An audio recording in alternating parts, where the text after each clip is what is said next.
Hello Ibran, আসসালামু আলাইকুম। সবাই কেমন আছেন? আলহামদুলিল্লাহ, আমরা সব মতোই ভালোই আছি। তো আজকে আমি সেই বিরিয়ানির ভিডিওটা নিয়ে আসলাম। আসলে অনেক দিন ধরে ভিডিওটা কাছে ছিল, ছাড়া হয় নাই। অনেকগুলো ভিডিও জমা হয়ে আসলো, ছাড়া হয় নাই।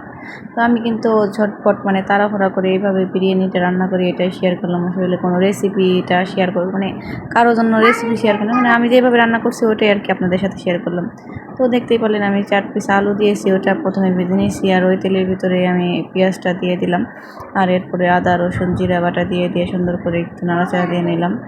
তারপরে একটু মরিচের ফাঁকি দিয়ে দিলাম। নাড়াচাড়া দিয়ে যখন একটু ভাজা ভাজা হয়ে গেল, এর ভিতরে একটু পানি দিয়ে দিলাম। আসলে আমি যখন বিরিয়ানি রান্না করি তখন পেঁয়াজটা ভালোভাবে একটু খালি কষাই নিই, সেদ্ধ একবারে গলাই নিই না। এর ভিতরে তারপরে যে মাংসটা ধোয়া ছিল একবারে মাংসটা দিয়ে দিলাম। আমি এই মুরগির মাংস দিয়ে বিরিয়ানি রান্না করতেছি। আমি কিন্তু মাংসের পিসটা ভালো একটু বড় বড় করছিলাম, যাতে একটু বিরিয়ানিটা খেতে ভালো লাগে।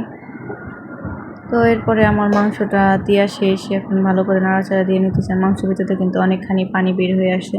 আর এদিকে আমি একটু বাদাম বেটে রাখছিলাম, বাদাম বাটাটা দিয়ে দিলাম। তারপরে একটু সজের ফাঁকিও দিয়ে দিলাম, দিয়ে সুন্দর করে একটু নাড়াচাড়া দিয়ে দিছি।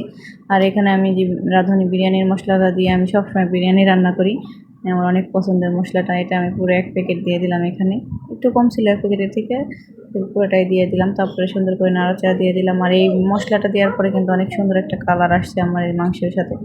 তো এরপর আমি 1 মগ কাঁচা দুধ আছে, গরুর দুধ, ওটা আমি দিয়ে দিলাম। দেওয়ার পরে কিন্তু সুন্দর একটা কালার, মাংসের কালারটা কিন্তু অনেক সুন্দর আসছিল। আর আমি যখনই ভয়েস দিতে যাই ওরা কিন্তু আমার এইভাবে ডিস্টার্ব করে। তারপরে আমার মাংসটা এভাবে দিয়ে নাড়াচাড়া দিয়ে রাখার পরে আমি যে আলু 4 পিস ভেজে রাখছিলাম ওটা দিয়ে দিছি। আর দেওয়ার পরে আমি সুন্দর করে একটু ঢেকে দিছি ভালো করে কষানোর জন্য। আর এরপর আমি 4-5টা কাঁচামরিচ দিয়ে দিলাম এর ভিতরে। তারপরে সুন্দর করে নাড়াচাড়া দেওয়ার পর আমার মাংসটা রান্না শেষ হয়ে গেছে। আর এদিকে কিন্তু যে মাংসটা আলাদা আমি উঠায় রাখছি মাংসটা। আর এদিকে যে মাংসের ঝোলটা ছিল ওটা পাতিলাতে রেখে দিছি আমি। আর এই ঝোলের ভিতরে আমি যে চাউলটা ধুয়ে রাখছিলাম, পোলাও চাউলটা, এটা দিয়ে দিছি। তারপরে পোলাও চাউলটা সুন্দর করে নাড়াচাড়া দিয়ে ভালো করে আমি এভাবে একটু ভেজে নিব। আর এটা কিন্তু যত সুন্দর করে ভাজবে অতটাই ভালো হবে আমার কাছে মনে হয়। আমি সবসময় এরকমই করি, আবার অন্যভাবেও করি রান্না, যখন যেভাবে মন চায় ওইভাবেই করি। তো তারপরে আমি চাউলের ভিতরে কয়েকটা তেজপাতা আর দারচিনি যে শাল বলে এলাচ, এগুলো দিয়ে দিলাম। এগুলো কিন্তু মশলার ভিতরে ছিল, এই কারণে আমি একটু কমায় দিয়ে দিছি। যাই হোক, তারপরে আমি এখানে সাইডে গরম পানি করে রাখছিলাম, মাপ দিয়ে ওই গরম পানিটা দিয়ে দিলাম পরিমাণ মতো। আর এরপর চাউলটা এরকম বলক আসার পরে আমি এই যে মাংসগুলো সব ঢেলে দিব। আর এখানে কিন্তু আলুগুলো দিয়ে দিছি। আর দিয়ে সুন্দর করে নাড়াচাড়া দিয়ে দিচ্ছি, যাতে একবারে সব কিছুর সাথে সুন্দর মতো মিশে যায়। আর এইভাবে বিরিয়ানি রান্না করলে কিন্তু কোথাও চাউলটা সাদা থাকে না, একবারে সব সুন্দর মতো মিশে যায়। আর পারফেক্টভাবে লবণটাও চেক করা যায়। যাই হোক, আমার বিরিয়ানিটা কিন্তু মোটামুটি প্রায় রান্না শেষ। আর আমি যখন প্রায় রান্না শেষ পর্যায়ে তখন আমি এই লিকুইড মশলাটা ইউজ করি। এটা বিরিয়ানির সুন্দর একটা ঘ্রাণ আনে, এটা কোনো ক্ষতিকারক না, বাট আমার কাছে অনেক ভালো লাগে। এটা দিলে অনেক সুন্দর একটা ঘ্রাণ আসে। দেখেন কি সুন্দর একটা কালার আসছে বিরিয়ানির, মাশাল্লাহ। তো ফাইনালি আমার বিরিয়ানিটা রান্না শেষ। এখানে কিন্তু আমি গরম গরম খাবো আমরা সবাই, কারণে গরম গরম বাড়তেছিলাম। তো একটু ওই কারণে একটু লাগতেছিল। যখন একটু হালকা একটু হয়েছে তখন কিন্তু অনেক জ্বর হয়েছিল।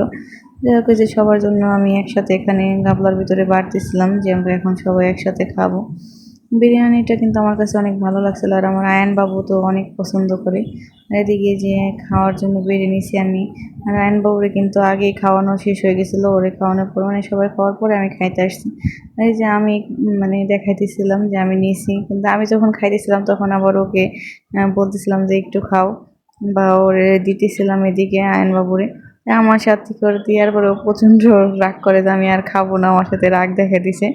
ওইদিকে মোবাইলে গেম খেলতেছিল। আর আমি দিতেছিলাম, ও আমার দিকে তাকায় না, আমার সাথে রাগ করতেছিল যে আমি আর খাবো না, একবার খাইছি আর কতবার খাবো। তো আমি তারপর ওকে নিয়ে রাগ করতেছিলাম যে খাও, একটু খাও। তো কি আর করার, ও খাইলো না। তারপরে আর আমারই খাইতে হইতেছে। আপনাদের সাথে গল্প করতে করতে আমার কিন্তু দিকে খাওয়া প্রায় শেষ হয়ে যেতেছে। তো আজকের ভিডিওটা এই পর্যন্ত। আল্লাহ হাফেজ।